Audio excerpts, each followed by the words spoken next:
హల్లెలూయా. దేవునికి స్తోత్రం. మీరు దేవుని వాక్యం నిర్గమ 3వ అధ్యాయం ధ్యానించుకుందాం. మోషే మిద్యాను యాజకుడైన యిత్రో అను తన మామ మందను మేపుచు ఆ మందను అరణ్యము అవతలకు తోలుకొని దేవుని పర్వతమైన హోరేబుకు వచ్చెను. ఒక పొద నడిమిని అగ్నిజ్వాలలో యెహోవా దూత అతనికి ప్రత్యక్షమాయెను. అతడు చూచినప్పుడు అగ్ని వలన ఆ పొద మండుచుండెను గాని పొద కాలిపోలేదు.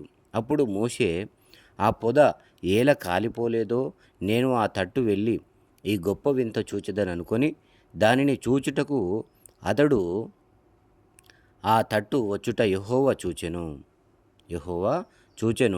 దేవుడు ఆ పొద నడుమ నుండి మోషే మోషే అని అతన్ని పిలిచిండు. అందుకతడు చిత్తం ప్రభువా అనెను. అందుకాయన దగ్గరకు రావద్దు, నీ పాదముల నుండి నీ చెప్పులు విడువుము, నీవు నిలిచియున్న స్థలము పరిశుద్ధ ప్రదేశము అనెను.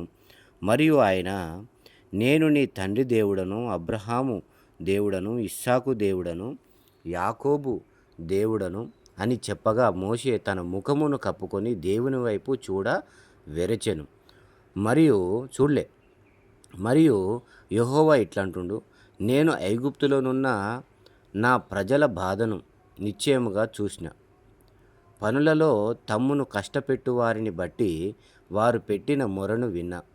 వారి దుఃఖములు నాకు తెలిసే ఉన్నవి.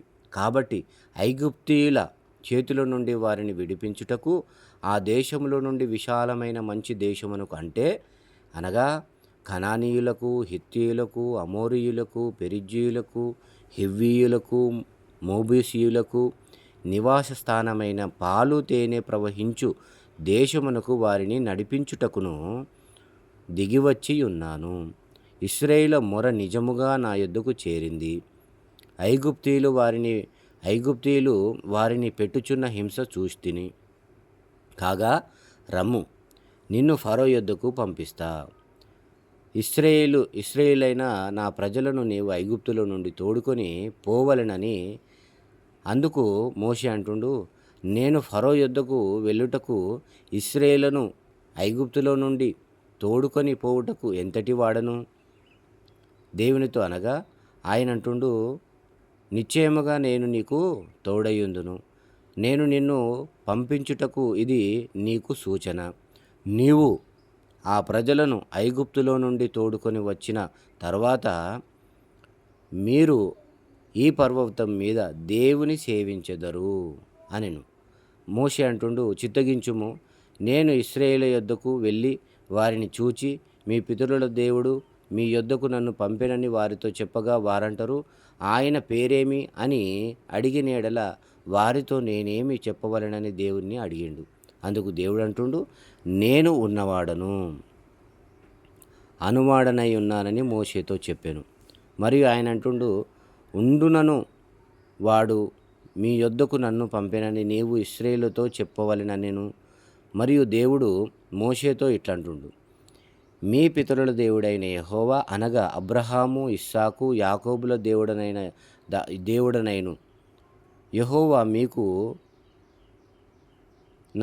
మీ యొద్దకు నన్ను పంపినని నీవు ఇశ్రాయేలుతో చెప్పవలెను. నిరంతరము నా నామము ఇదే. తరతరములకు ఇది నా జ్ఞాపకార్థక నామము. నీవు వెళ్ళి ఇశ్రాయేలు పెద్దలను పోగు చేసి, మీ పితరుల దేవుడైన యెహోవా అనగా అబ్రహాము, ఇస్సాకు, యాకోబుల దేవుడు నాకు ప్రత్యక్షమై ఇట్లన్నాడు, నేను మిమ్మును ఐగుప్తులో మీకు సంభవించిన దానిని నిశ్చయముగా చూచితిని. ఐగుప్తు బాధలో నుండి పాలు తేనెలు ప్రవహించు దేశమునకు అనగా కనానీయులు, హిత్తీయులు, అమోరీయులు, పెరిజ్జీయులు, హివ్వీయులు, యెబూసీయులు దేశమునకు మిమ్మును రప్పించదనని సెలవిచ్చితినని వారితో చెప్పుము. వారు నీ మాట విందురు గనుక నీవును ఇశ్రాయేలు పెద్దలను ఐగుప్తు రాజునొద్దకు వెళ్ళి అతని చూచి, హెబ్రీయుల దేవుడైన యెహోవా మాకు ప్రత్యక్షమాయెను గనుక మేము అరణ్యమునకు 3 దినములు ప్రయాణమంత దూరం పోయి మా దేవుడైన యెహోవాకు బలిని అర్పించుదుము, సెలవిమ్మని అతనితో చెప్పవలెను. ఐగుప్తు రాజు మహాబలముతో మీ మీదికి వచ్చి మిమ్మును పోనీయడని నేనెరుగుదును. కానీ నేను నా చెయ్యి చాపి ఐగుప్తు మధ్యమున నేను చెయ్యదలచియున్న నా అద్భుతములన్నిటిని చూపి దాన్ని పాడు చేసేదను. అటు తర్వాత అతడు మేము పంపివేయును. మరియు నేను ఈ జనుల ఎడల ఐగుప్తీయులకు కటాక్షము కలగజేసేదను గనుక మీరు వెళ్ళినప్పుడు వట్టి చేతులతో వెళ్ళరు. ప్రతి స్త్రీయు తన పొరుగు దానిని, తన ఇంట నుండి దానిని వెండి నగలను, బంగారు నగలను, వస్త్రములను ఇమ్మని అడిగి తీసుకొని మీరు వాటిని మీ కుమారులకును మీ కుమార్తెలకు ధరింపజేసి ఐగుప్తీయులను దోచుకొందురనెను. హల్లెలూయా. దేవుడు మీ వినికిడిలో దీవించునుగాక. ఆమెన్.